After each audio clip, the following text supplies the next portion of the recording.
psychologique, l'impact des accidents de la circulation peut être également grave. Alors, quelles séquelles peuvent garder les victimes? Comment aider les patients et même les familles qui souffrent en silence du syndrome post-traumatique? Suivant donc les explications du professeur Herrero Djengwe, psychopathologiste à l'hôpital La Quintini. On se retrouve tout juste après.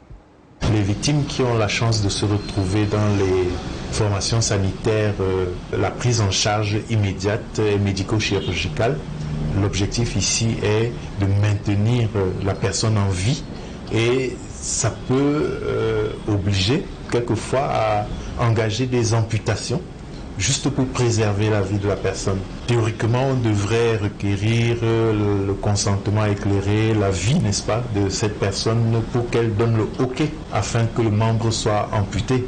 Il peut être regrettable de se rendre compte qu'on n'a pas toujours le temps, il n'y a pas toujours des ayants droit ou des proches pour valider cette décision médicale d'urgence.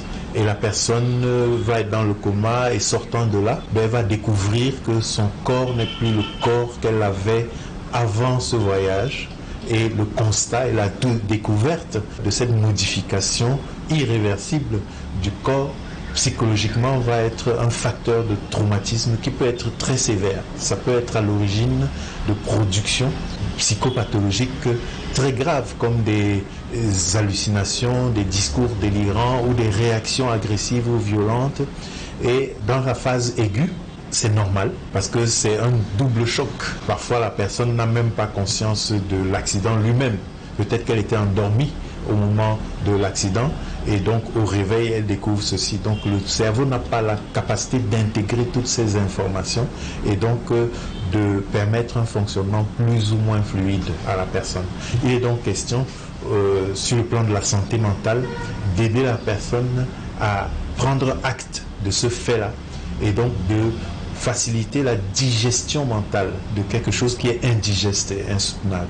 Les autres cas qui ne sont pas aussi sévères ou aussi dramatiques sont néanmoins pourvoyeurs de ce qu'on appelle les syndromes post-traumatiques qui peuvent se manifester dans le décours immédiat de l'accident. Ce sont des états émotionnels et comportementaux d'agitation, d'amnésie et autres, mais surtout post-traumatiques, c'est-à-dire qu'en différé de l'accident, alors même que physiquement on n'est plus en danger, on peut revivre les scènes, les films de l'accident et puis il peut y avoir des réactions qui sont des réactions physiologiques, cardiovasculaires, émotionnelles. La personne peut produire des comportements donc post-traumatiques sans qu'on puisse avoir un diagnostic. On n'établit pas toujours la relation entre l'accident et les modifications sévères qui se sont produites ou qui sont en train de se produire dans le fonctionnement de la personne. Donc les états de stress post-traumatique, eux aussi sont évitables.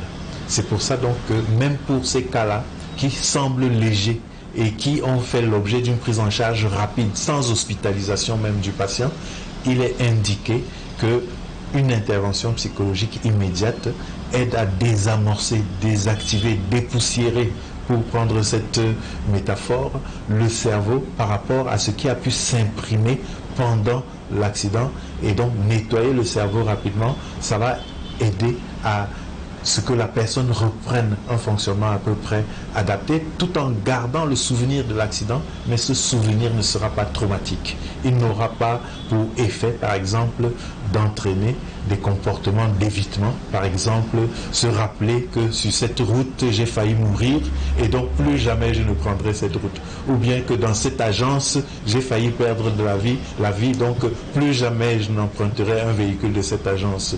Ou bien que c'est parce que j'étais allé à un deuil ou que j'étais allé rendre visite à un tel que j'ai failli mourir, donc je n'irai plus jamais au deuil.